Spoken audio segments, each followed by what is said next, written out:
Hindi agad mapapaaresto si dating Congressman Arnie Teves na ngayon nasa Timor-Leste.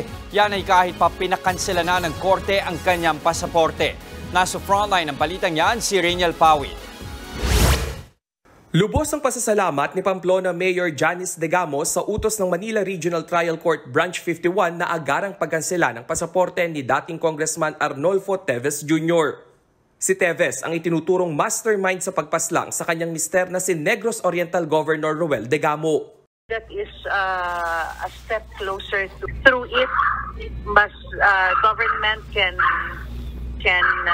or will find it easier to look for him and bring him home and make him answerable to the injustice done to my husband and to the rest of the people who were murdered with Governor Roel.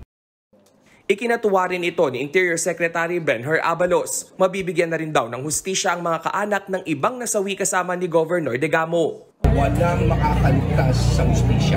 Tandaan niya, sooner or later, maski saan ka mapunta, saan ka magtago, hahanapin ka ng batas at mananagot ka sa mga kasalanan.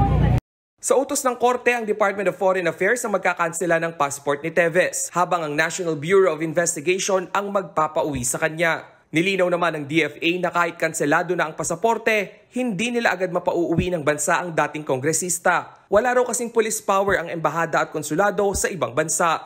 Nasa kamay rin daw ng Timor-Leste kung ipadedeport si Teves. Sa ngayon, hindi pa nakakansela ang Philippine passport ni Teves dahil hindi pa natatanggap ng DFA ang utos mula sa korte. Naniniwala naman ang abogado ni Teves na si Attorney Ferdinand Topacio na walang basehan ang kanselasyon ng passport ng dating kongresista. Babalik lang daw si Teves sa Pilipinas oras na wala ng banta sa kanyang kaligtasan. Naharap si Teves sa kasong murder, frustrated murder at attempted murder kaugnay sa pagpatay kay Governor Degamo noong March 2023. Bukod pa riyan ang ibang kaso ng pamamaslang sa Negros Oriental. Huling na monitor si Teves na nasa East Timor. Nagbabalita mula sa frontline, Rainiel Pawid, News 5. Mga kapatid, Jess De Los Santos po. Iba na ang may alam at may pakialam sa panahon ngayon.